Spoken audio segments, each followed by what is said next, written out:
Hello kids, एक बार फिर से मैं आ गया हूँ एक नया वीडियो लेकर के। तो कैसे हैं आप सब? हैं? उम्मीद करता हूँ आपको ये मार्गदर्शन सीरीज अच्छी लग रही होगी। अच्छी लगी है तो प्लीज सब्सक्राइब करना मत भूलना यार। आपके सब्सक्राइब से बहुत ज्यादा मोटिवेशन मिलता है मेरे को नई वीडियोस बनाने का। और आज हम नया टॉपिक लेकर के आ गए हैं। नए टॉपिक का नाम है अपना स्पर्मेटोजेनेसिस और स्ट्रक्चर ऑफ स्पर्म। क्या है टॉपिक स्टूडेंट्स? स्पर्मेटोजेनेसिस और स्ट्रक्चर ऑफ स्पर्म्स। मैं आप सबके कॉमेंट्स पढ़ रहा था, ठीक है? मैं आप सबके कमेंट्स पढ़ रहा था और कमेंट्स बहुत ही अच्छे हैं। थैंक यू सबको, ठीक है? तो फिर कैसे चल रहे हैं हाल बच्चा पार्टी? कमेंट सेक्शन में लिखना मत भूलना, ठीक है? सो बिना टाइम ना वेस्ट करते हुए चलिए स्टार्ट करते हैं। आपने कॉपी बुक्स खोल लो, ठीक है? मार्गदर्शन सीरीज चल रही है अपनी ह्यूमन एनाटॉमी एंड फिजियोलॉजी का। आई थिंक ये 5वां लेक्चर होगा, ठीक है? 5वें लेक्चर के बाद जो भी हम लोग रेगुलर लेक्चर्स लेकर के आते रहेंगे, एवरी 5th डे वीडियो आएगी। एवरी फिफ्थ डे वीडियो आएगी।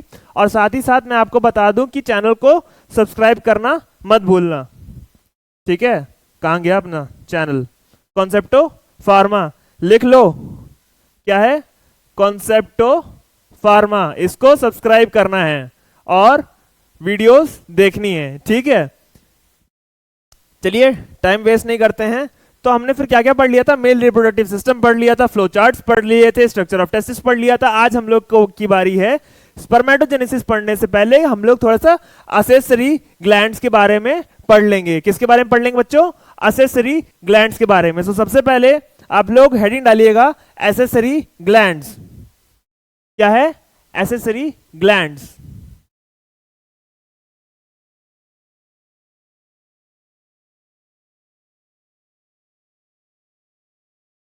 अब एसेसरी ग्लैंड्स में हम लोगों ने 3 ग्लैंड्स बेसिकली पढ़े थे। कौन कौन से पढ़े थे?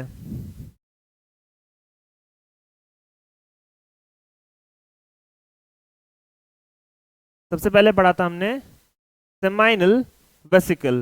क्या पढ़ा था बच्चों? सेमाइनल वेसिकल, ठीक है? सेमाइनल वेसिकल पढ़ा था। दूसरा हमने क्या पढ़ा था? Prostate gland. क्या पढ़ा था बच्चों? Prostate gland. तीसरा हमने कौन सी ग्लैंड पढ़ी थी? जल्दी जल्दी कमेंट सेक्शन में। तीसरी हमने पढ़ी थी बल्बो यूरेथ्रल ग्लैंड। क्या पढ़ी थी बच्चों? बल्बो यूरेथ्रल ग्लैंड, जिसको हम लोग कॉपर्स ग्लैंड भी बोलते हैं।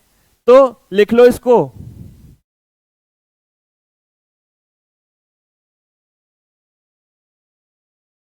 ठीक है?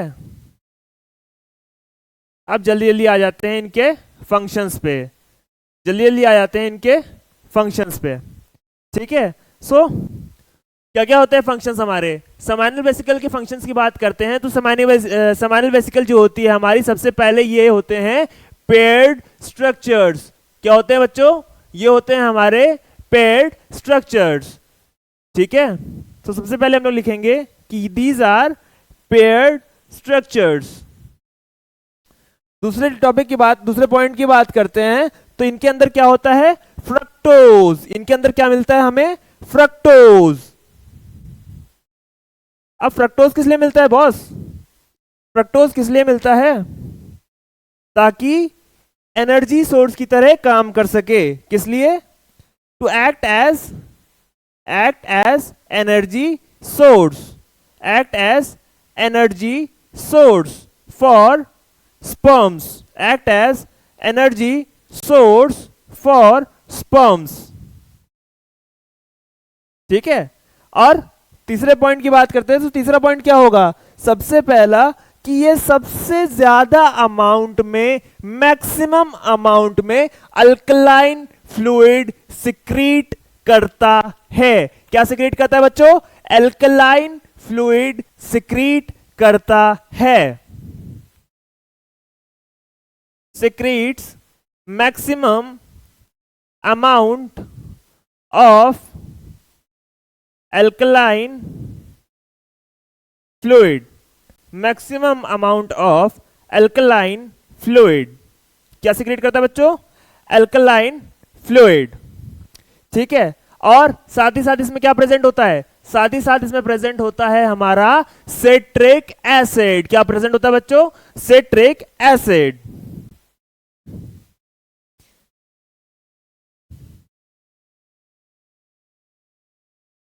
ठीक है। सो ये हो गया हमारे सेमाइनल वेसिकल के फंक्शंस के बारे में कि बॉस देखो सेमाइनल वेसिकल का फंक्शन इतना होता है। अब प्रोस्टेट ग्लैंड की बात कर लेते हैं। मैं अपने पेन का कलर चेंज कर लेता हूं, ठीक है। अब हम लोग बात कर लेते हैं प्रोस्टेट ग्लैंड की। सो सबसे पहले प्रोस्टेट ग्लैंड की बात करते हैं तो ये अनपेयर्ड स्ट्रक्चर्स होते हैं, ठीक है। क्या सिक्रिएट करते हैं? प्रोस्टाग्लैंडिन्स। क्या सिक्रिएट करता है बच्चों? प्रोस्टाग्लैंडिन्स। देखो साथ में लिखते हुए चलना मेरे, ठीक है, तो फिर छूटेगा नहीं। नहीं तो फिर तुम लोग बाद में क्या करोगे, पॉज करके लिखोगे या स्क्रीनशॉट ले लोगे, और स्क्रीनशॉट लेना बहुत बुरी बात होती है बच्चों। लाइव क्लास में या जब क्लास पूरी वीडियो चल रही हो तब पूरी वीडियो चलते हुए भी साथ ही साथ नोट्स बनाते हुए चला करो, ठीक है। ओके, अच्छा ये क्या क्या सिक्रीट करते हैं? ये कैल्शियम भी सिक्रीट करते हैं, कैल्शियम सिक्रीट करते हैं, और एंजाइम्स भी क्या क्या सिक्रीट करते हैं? सबसे पहला फंक्शन अगर हम बात करते हैं प्रोस्टेट ग्लैंड का, तो सबसे पहले ये अनपेयर्ड होते हैं। दूसरा ये क्या करते हैं? कैल्शियम और एंजाइम्स को सिक्रीट करते हैं। और तीसरा ये प्रोस्टाग्लैंडिन को सिक्रीट करते हैं। अब हम लोग बात कर लेते हैं अपने तीसरे ग्लैंड के बारे में, जिसको हम लोग बल्बो यूरेथ्रल ग्लैंड और कॉपर्स ग्लैंड भी बोलते हैं। तो बल्बो यूरेथ्रल है अपना, यार देखो भाई है अपना, पेयर्ड स्ट्रक्चर होता है, ठीक है। दूसरा क्या है? ल्यूब्रिकेंट की तरह एक्ट करता है। क्या किस तरीके से एक्ट करता है? ल्यूब्रिकेंट की तरह एक्ट करता है, ठीक है। Acts as lubricant, acts as lubricant, ठीक है। नेक्स्ट पॉइंट की बात करें, अब ल्यूब्रिकेंट की तरह एक्ट करता है। और अच्छा इसमें जो कौन से ल्यूब्रिकेंट की तरह एक्ट करता है, लेकिन किस चीज को ल्यूब्रिकेट करता है? सबसे ज्यादा ल्यूब्रिकेट करता है, इट ल्यूब्रिकेट्स, किस चीज को ल्यूब्रिकेट करेगा? यूरिनोजेनाइटल डक्ट को ल्यूब्रिकेट्स, यूरिनोजेनाइटल डक्ट या पैसेज। अब यूरिनोजेनाइटल क्यों कह रहे हैं?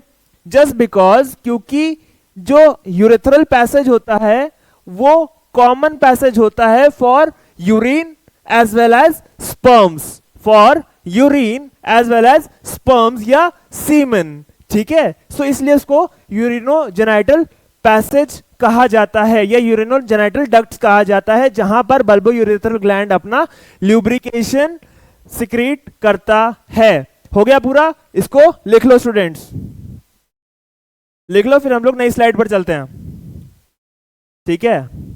अब क्या करें यार, प्रेजेंटेशन है नहीं अपने पास, हम लोग को ऐसे ही पढ़ना पड़ेगा जैसे पहले के टीचर पढ़ाया करते थे, ठीक है। हो गया, चलो नई स्लाइड आएगी, आ गई अपने पास। अब हम लोग एक नया टॉपिक स्टार्ट करने वाले हैं, जिस टॉपिक को हम लोग बोलेंगे स्पर्मेटोजेनेसिस। क्या बोलेंगे बच्चों? स्पर्मेटोजेनेसिस।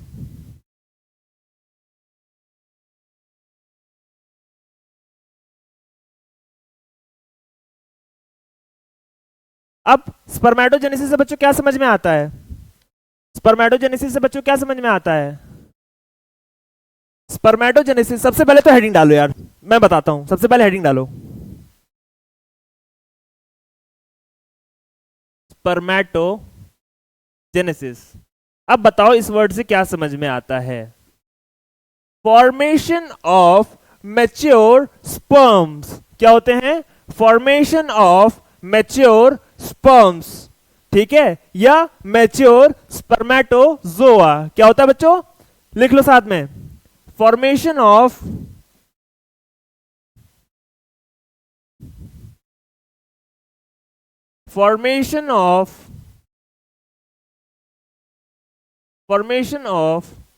मैच्योर स्पर्म्स या spermatozoa, mature spermatozoa cell, formation of mature spermatozoa cell, ठीक है, स्पर्मेटोजोआ सेल्स, ठीक है। अच्छा, अब स्पर्मेटोजेनेसिस का जो प्रोसेस है वो कहां पर होता है?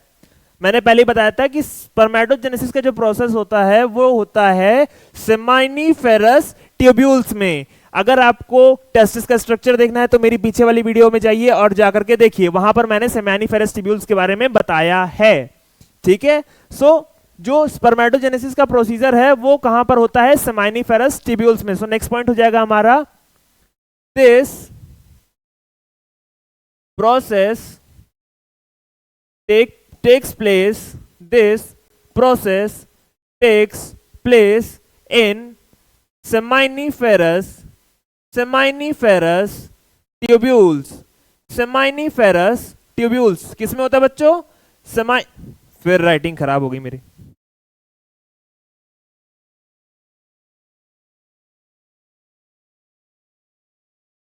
seminiferous tubules, ठीक है, सेमाइनिफेरस ट्यूब्यूल्स में स्पर्मेटोजेनेसिस की प्रोसेस होगी। क्या होगी बच्चों, सेमाइनिफेरस ट्यूब्यूल्स में हमारी ये प्रोसेस स्टार्ट होगी। ठीक है, सो ये है हमारा सेमाइनिफेरस tubules.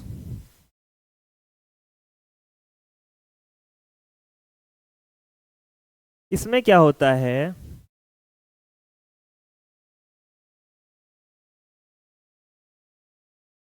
After puberty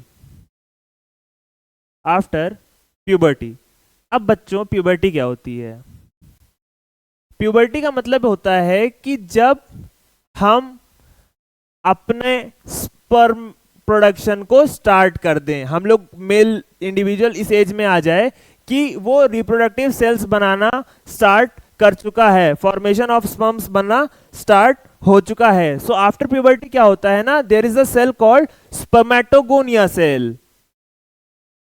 there is a cell called spermatogonia cell, spermatogonia cell. अब ये क्या होती है, डिप्लॉयड नेचर होती है, 2n, मान लो इसको, क्या होती है, डिप्लॉयड इन नेचर होती है। अब 2n में है, सो ये 2n का इसका क्रोमोसोमल स्ट्रक्चर कैसा होगा, या क्रोमोसोमल पैटर्न कैसा होगा बच्चों, ये होगा 44 plus X Y, 44 plus X और वाई। ठीक है, 46 क्रोमोसोम होते हैं, 44 और एक्स और वाई। ठीक है, अच्छा अब अगर हम लोग बात कर लेते हैं आगे की, सो ये स्पर्मेटोगोनिया सेल क्या होगा ना, कि ये जो है डिवीजन पर जाएगा, क्या करेगा, ये सेल डिवीजन में जाएगा, क्या करेगा, डिवाइड करेगा। तो अब ये डिवीजन क्या होगा, माइटोसिस डिवीजन होगा, माइटोसिस और इक्वेशनल डिवीजन होगा। क्या होगा बच्चों, इक्वेशनल डिवीजन होगा। ठीक है, अब इक्वेशनल डिवीजन का मतलब ये होता है कि अगर 2n की सेल थी, अगर 2n की सेल थी तो बराबर बराबर टूट जाएगी। ठीक है, कि मतलब अगर 10 रुपए थे तो 10 रुपए डिवाइड हुए 10 रुपए और 10 रुपए में, 5 में नहीं, 10 और 10 में डिवाइड हुए। ठीक है, सो 2n की सेल थी और इक्वेशनल डिवीजन हुआ तो ये हमारी दो सेल बन गई। सबसे पहले हमारी थी स्पर्मेटोगोनिया ए और दूसरी थी हमारी स्पर्मेटोगोनिया बी। अब जो हमारी स्पर्मेटोगोनिया ए सेल है ना, ये क्या करेगी, ये हो जाएगी रिजर्व्ड एज स्टेम सेल। जितनी बार भी स्पर्मेटोजेनेसिस की प्रोसीजर होगी उतनी बार हमारी ये जो स्पर्मेटोगोनिया ए सेल है, ये जो हमारी स्पर्मेटोगोनिया ए सेल है, ये क्या करेगी ना, ये रिजर्व हो जाएगी एज अ स्टेम सेल, ये रिजर्व हो जाएगी एज अ स्टेम सेल, और ये रिजल्ट करेगा कि male individual life long production of sperms करता रहता है, चाहे वो इंडिविजुअल 70 साल का हो जाए, चाहे 75 साल का हो जाए, चाहे 80, चाहे 100। फर्क ये होगा कि जो क्वांटिटी ऑफ स्पर्म है ना वो घटती चली जाएगी, लेकिन कभी भी इरेडिकेट नहीं होगा, कभी भी प्रोडक्शन ऑफ स्पर्म अगर हेल्दी इंडिविजुअल है तो वो खत्म नहीं होगा अनटिल और अनलेस वो किसी डिजीज से गो थ्रू ना कर रहा हो। ठीक है, सो ये रिजर्व हो जाती है एज अ स्टेम सेल। और हम लोग जो डिवीजन में आगे चलेंगे वो लेकर के चलेंगे अपनी स्पर्मेटोगोनिया बी सेल को। किसको लेकर के चलेंगे, स्पर्मेटोगोनिया बी सेल को। अब ये क्या करेगी ना, अब ये ग्रोथ शो करेगी।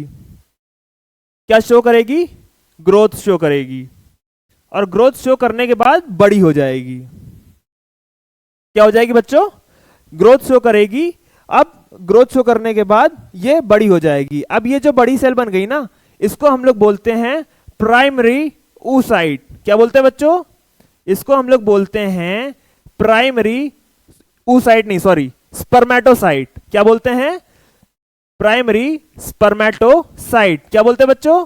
Primary spermatocyte. ठीक है, डायग्राम्स बनाते हुए चलना, अगर फ्लो में चलोगे तो कंफ्यूजन नहीं आएगा, और अगर फ्लो टूटा तो फिर आपको कंफ्यूजन हो जाएगा। अब यहां पर इक्वेशनल डिवीजन अभी तक हम लोगों ने देखी, अभी अब यहां पर होगी रिडक्शनल डिवीजन।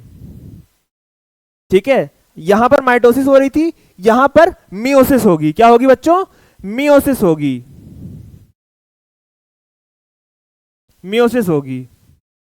ठीक है, रिडक्शनल डिवीजन। अब रिडक्शनल डिवीजन हुआ है, ठीक है, तो रिडक्शनल डिवीजन होने के बाद ये दो एन में टूट जाएगी। ठीक है, दो एन में टूट जाएगी, दो एन में टूट गई। ठीक है, अब ये जो पहले एन में टूटी है ना, ये है अपनी 22 प्लस एक्स, और ये जो अपनी है ये है 22 प्लस वाई। ये है हमारी 22 प्लस वाई। अब हम लोग अगर आगे की बात कर लेते हैं, तो आगे कौन सी डिवीजन होगी? आगे होगी अपनी मियोसिस 2। क्या होगी बच्चों? मियोसिस, मियोसिस 2 होगी। ठीक है, और इसके बाद हमें क्या मिल जाएंगे? हमें क्या मिल जाएंगे? 4 स्पर्मेटोसाइट। क्या मिल जाएंगे बच्चों? 4 स्पर्मेटोसाइट। ठीक है, जिसमें से दो का स्ट्रक्चरल पैटर्न होगा 22 plus X, 22 plus X, 22 plus Y, और 22 प्लस वाई। ऊपर वाला स्ट्रक्चर हो गया, मैं थोड़ा सा इरेज कर रहा हूं यहां से।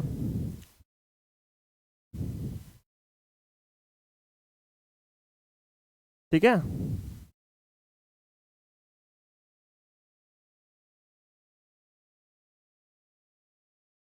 ठीक है, तो ये अपने को 4 सेल्स मिल गई। ठीक है, अब इसमें क्या होगा? इसमें जो लास्ट प्रोसेस होगी वो होगी स्पर्मियोजेनेसिस की। ठीक है, अब इसमें लास्ट प्रोसीजर होगी, वो प्रोसीजर होगी किसकी? स्पर्मियोजेनेसिस की। कौन सी प्रोसीजर यहां पर हो रही है बच्चों? यहां पर हो रही है स्पर्मियो, स्पर्मियोजेनेसिस। और स्पर्मियोजेनेसिस होने के बाद हमें क्या मिल जाते हैं? अपने स्पर्मेटिड्स। क्या मिल जाते हैं? यह हमें मिल जाते हैं अपने स्पर्मेटिड्स। क्या मिल जाते हैं बच्चों? स्पर्मेटिड्स मिल जाते हैं।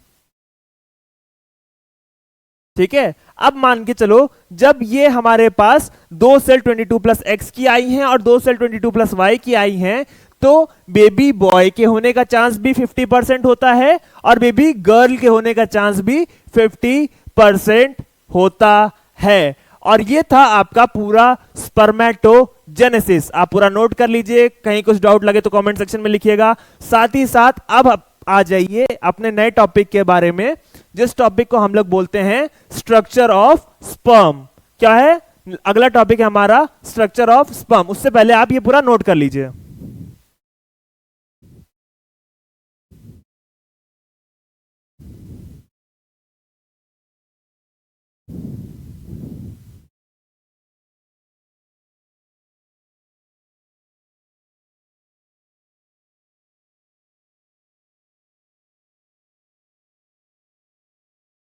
हो गया?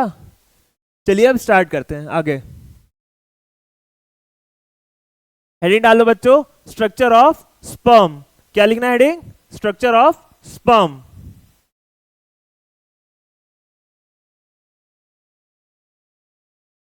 Structure of sperm.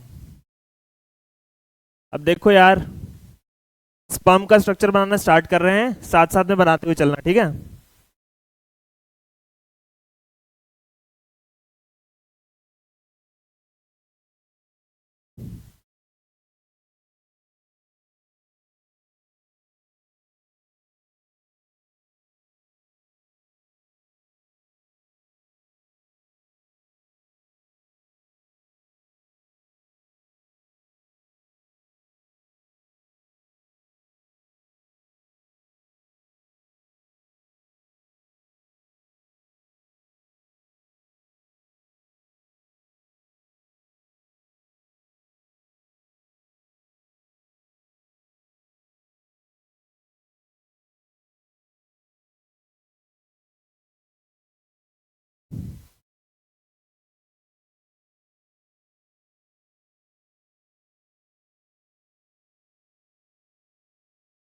ठीक है, इस तरीके से दिखता है कुछ आउटलाइनर स्ट्रक्चर। ठीक है, चलो इसको बना लेते हैं।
स्ट्रक्चर बनाने में ना बच्चों टाइम बहुत ज्यादा लगता है।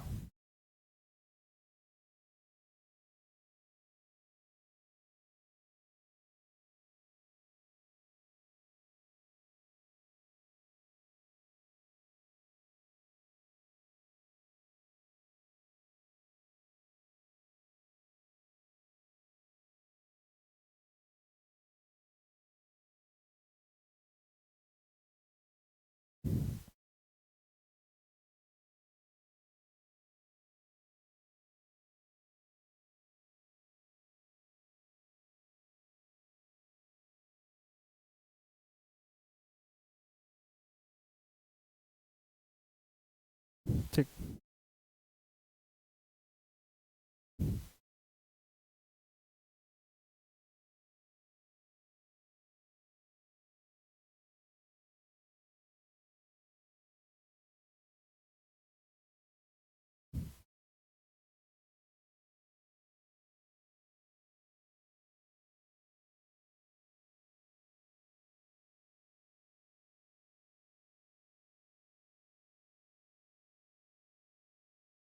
ठीक है।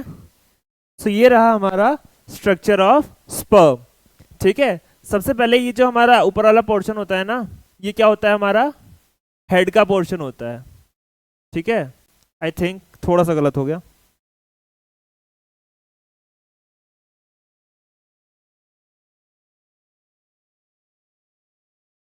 ये जो पूरा पोर्शन होता है ना हमारा, ये होता है हमारा हेड का पोर्शन। ठीक है, फिर आता है हमारा ये नेक। ठीक है, फिर आता है हमारा मिडिल पीस। क्या आता है बच्चों, मिडिल पीस।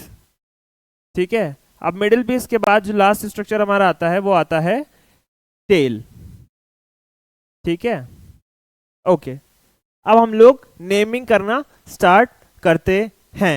ठीक है, सो जो स्ट्रक्चर स्पर्म की जो लेयर होती है ना, वो लेयर किससे बनी होती है, लिपिड की बाई लेयर से बनी होती है। ये जो अपनी प्लाज्मा मेम्ब्रेन है बच्चों, ये प्लाज्मा मेम्ब्रेन हमारी बनी हुई है लिपिड बाई लेयर से। प्लाज्मा मेम्ब्रेन ये किससे बनी हुई है, लिपिड की बाई लेयर से। किससे बनी हुई है, लिपिड की बाई लेयर। ठीक है, इसके अंदर ये जो ब्लूइश कलर का जो आपको दिख रहा है, ब्लूइश कलर का जो स्ट्रक्चर दिख रहा है, इसको हम लोग बोलते हैं, क्या बोलते हैं बच्चों, इसको हम लोग बोलते हैं एक्रोजोम। एक्रोजोम ये क्या कंप्राइज करता है, ये कंप्राइज करता है कुछ एंजाइम्स को और मॉडिफाइड गोल्जी अपैरेटस को। क्या क्या होता है बच्चों, पहला होता है मॉडिफाइड गोल्जी अपैरेटस और दूसरा होता है हमारा एंजाइम्स। एंजाइम्स, अब एंजाइम्स भी कौन कौन से, एंजाइम्स भी होते हैं हमारे दो टाइप के, पहले होते हैं हाइल्यूरोनिडेज, हाइल्यूरोनिडेज, और दूसरा कौन सा होता है, एक्रोजिन। क्या होता है बच्चों, हाइल्यूरोनिडेज और एक्रोजिन, दो एंजाइम्स सिक्रीट करता है। ठीक है, फिर ये जो हमारा पिंक कलर का स्ट्रक्चर आ जाता है ना, इसको हम लोग बोलते हैं न्यूक्लियस, इसको हम लोग बोलते हैं न्यूक्लियस। अब ये क्या होता है, हैप्लॉइड इन नेचर होता है। हैप्लॉइड इन नेचर का मतलब सिंगल एन सेल प्रेजेंट होगी। क्या प्रेजेंट होगी बच्चों, सिंगल एन की सेल प्रेजेंट होगी। ठीक है, अब ये चाहे तो 22 प्लस एक्स हो सकती है, चाहे 22 प्लस वाई हो सकती है, चाहे 22 प्लस एक्स हो सकती है, चाहे 22 प्लस वाई हो सकती है। उसके बाद फिर हम लोग बात करेंगे ना कि ये कौन सा है, इस स्ट्रक्चर को हम लोग बोलते हैं प्रॉक्सिमल सेंट्रियोल। क्या बोलते हैं, प्रॉक्सिमल सेंट्रियोल। और साथ ही साथ अगर हम इस वाले की बात करते हैं ना बच्चों, तो इसको हम लोग बोलते हैं डिस्टल सेंट्रियोल। अब डिस्टल सेंट्रियोल का फंक्शन क्या होता है, डिस्टल सेंट्रियोल का फंक्शन होता है बच्चों टू प्रोड्यूस, या it produces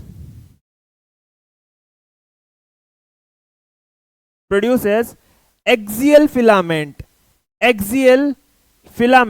of tail, axial filament of tail, and responsible for axial filament of tail and responsible for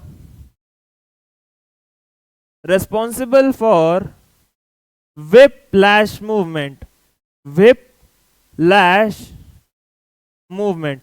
whiplash movement का मतलब सभी को पता है कि स्पर्म वेव के फॉर्म में ट्रैवल करते हैं, तो ये जो वेव का जो whiplash मूवमेंट होता है ना, वो मूवमेंट के लिए यही डिस्टल सेंट्रियोल रिस्पॉन्सिबल होता है। ठीक है बच्चों, अच्छा अब हम लोग बात कर लेते हैं इसकी ब्लूइश कलर लाइक स्ट्रक्चर जो है हमारा, इसकी बात कर लेते हैं हम लोग। ये क्या है हमारा, ये है हमारा माइटोचॉन्ड्रिया। क्या है, माइटोचॉन्ड्रिया, मजाक कर रहा हूं, माइटोकॉन्ड्रिया। ठीक है, माइटोकॉन्ड्रिया। माइटोकॉन्ड्रिया भाई देखो बचपन से पढ़ते चले आ रहे हो यार, mitochondria is the power house of the cell. आंख बंद करके पहला पॉइंट यही लिख लेना कि क्या होता है, power house of the cell. क्या होता है बच्चों, power house of the cell. ठीक है, power house of the cell. अब पावर हाउस है तो क्या करेगा, कुछ ना कुछ तो करेगा ही ना, एनर्जी का जनरेशन करेगा। तो क्या करेगा, जनरेट्स एटीपी। क्या करेगा, जनरेट्स एटीपी। ठीक है, अब किस फॉर्म में एनर्जी को जनरेट करेगा, फ्रक्टोज। क्या जनरेट करेगा, किस फॉर्म में, फ्रक्टोज के फॉर्म में। ठीक है, फ्रक्टोज के फॉर्म में एनर्जी का जनरेशन करेगा। ठीक है, अच्छा अब ये देखो कुछ पिलर लाइक मूवमेंट्स देख रहे हो, ये देखो, ये 1 2 3 4 5 6 7, तो ये क्या होता है ना, इसको हम लोग बोलते हैं, इसके पूरे स्ट्रक्चर को बोलते हैं नेबोकर्न। क्या बोलते हैं, 30 to 35 स्ट्रक्चर्स होते हैं जिनको हम लोग बोलते हैं नेबोकर्न। क्या बोलते हैं बच्चों, नेबोकर्न। ओके, और अगर हम लोग लास्ट पार्ट की बात करते हैं, टेल वाला पोर्शन, या फिर इसकी बात करते हैं, तो ये है हमारा एक्सियल फिलामेंट। एक्सियल फिलामेंट वही whiplash मूवमेंट क्या कराता है, whiplash मोमेंट। ठीक है, डिस्टल सेंट्रियोल रिस्पॉन्सिबल था whiplash मूवमेंट के लिए, और ये whiplash मूवमेंट को करवाता है, बिकॉज डिस्टल सेंट्रियोल से देखो ये पूरा स्ट्रक्चर यहां तक गया हुआ है। ठीक है, और tail is the longest portion of sperm. ठीक है, tail is the longest portion of या लार्जेस्ट पोर्शन ऑफ स्पर्म। तो ये था दोस्तों आज का टॉपिक, स्पर्मेटोजेनेसिस और स्ट्रक्चर ऑफ स्पर्म।